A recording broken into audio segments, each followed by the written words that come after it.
Dystopia tonight. Good. Thanks for having me on. I'm excited to be on. And yeah, the news about Norm, I just got it from you guys, and it's heartbreaking, man. I had no idea that he was battling cancer. And as you guys said, he's one of these comedians that comedians would sit in the back and watch. And Yeah. he was always very funny. I remember him coming to the comedy store and working stuff out, and it was Mm. always edgy but always funny. And Yes. what a heartbreaker, man. It really is. I don't know if you saw it during the pandemic, but I guess it was like, I don't know, one of those moments where it was kind of breaking or whatever. So they were kind of letting people go back out a little bit somewhere in between. But he had like 25 minutes that I guess he posted onto his YouTube page or whatever on just talking about the coronavirus and talking about how the manager of the Improv told him not to talk about the coronavirus. And he was basically just like, yeah, he told me, that, people don't want to hear about the virus. They come to escape. And he's like, so I'm not going to talk about it. Anyway, the coronavirus, and it was Oh yeah. just like, then he's like, one of you's got it. You know that, right? Like, it was just like pure fucking genius. And he was, talking about what everybody, talking about what everybody in the audience already felt about it. And then he was like, talking about how he's like, I'm up here, I can run. Like, it was just so fucking brilliant. I mean, to the very end. And Yeah, nobody he knew he had really cancer. nobody knew, and you're right, and that's part of, what you were just saying about when you're told not to do or say something, the great ones go and do it. You got to do Yeah. it, and it tickles them as well to go against the authority who's saying don't talk about this issue, and you're going, well, I'm the comic. Who are you to tell me what to say and not to say? So yeah, just tough one. That's a tough, because it's one of those. It kind of reminds me a little bit when I didn't know Chadwick Boseman Right. was sick until and I was shocked. I mean, I'm just totally shocked right now. So Yeah. a And crazy just world, like man. the balls, like, to still, like, he did, I mean, they said he had it for a decade, so that means he did Letterman. One of the final things that set on Letterman was brilliant. So he was working during that. He was still going on tour with Sandler and Spade and all those dudes. He was still doing his show, the Netflix one, and then before that he had the podcast that he was interviewing everybody on. And I can never. I mean, I never saw anything like, whatever. He was on David Spade's show, Lights Out. It's amazing because I'm like, when I have a cold, I'm down.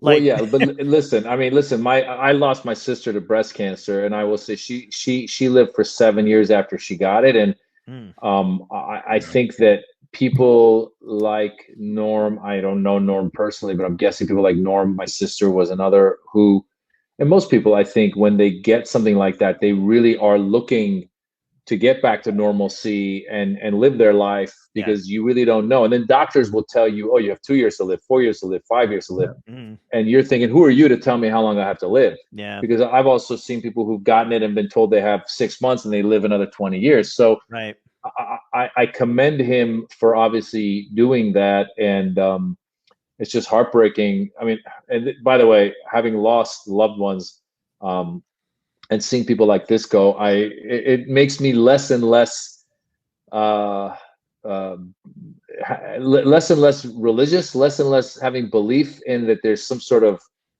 God or some bigger power. I feel like there's some power. I don't know what that power is. mm-hmm. But Yeah. when I hate to say this, but when I see that and then I go, there's a guy like Mitch McConnell walking around, I go, Yeah, are you serious? Are yep, you kidding me? I one go, there's hundred no percent. karma. There's no karma.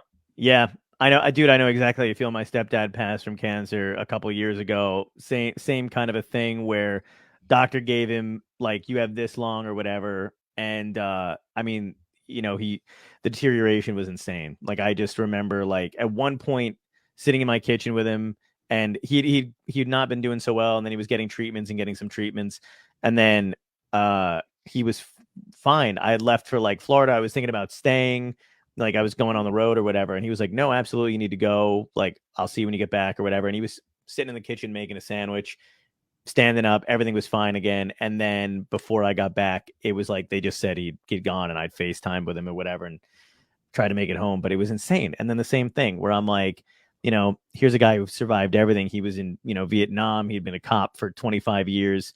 And then just taken out like that. It's crazy to see. And then Yeah. you have all these scumbags walking around.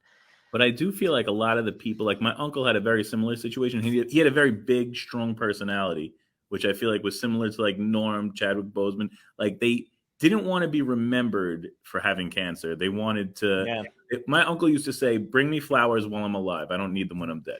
Mhm. So Yeah.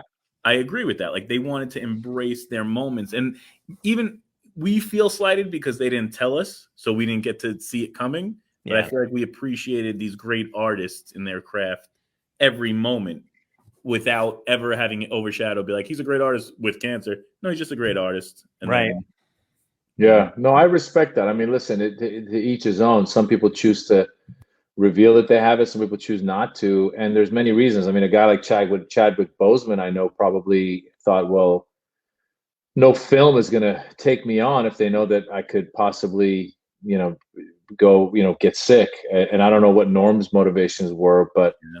you got to respect it all. And it's a sad day. It's a sad day for the world because he was one of the good ones, man, one of the great ones. Yeah, absolutely. It is weird. I feel like I would never assume that like somebody I've never met before, like a death would affect me so much. But like I don't know if it's because comedians, they make you feel a certain way when you see them, or you're familiar with their work, or whatever it is. But it fucking hits way harder than like as soon as I saw it, my heart just sank like immediately. And I'm like, I was thinking about it before. I was like, I don't even really know the guy, but for some reason I feel that loss, the same way I would feel like if a family member went. Like I don't know. It's just having that person not even be around. It's nuts. It's hard to Yeah, you comprehend. love the guy. You're a fan of the guy, and again, he's a good one. It's not like it's not like you weren't. We all hear about people who might be well known in their own genre of whatever they do, and you might not know that person, but you Right. see clips of other people sobbing, and you go, "Oh, why are they sobbing for John Doe, whoever that person is?" Yeah.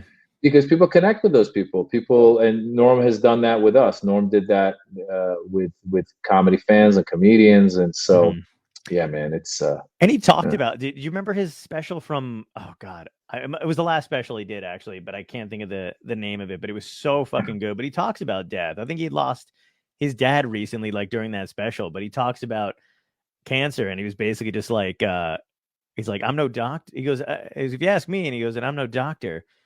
He goes, but when you die, the cancer dies with you. So it's not really a loss, it's a draw.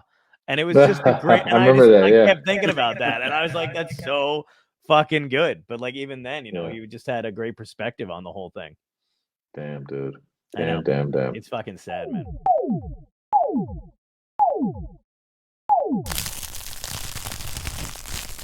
Dystopia tonight.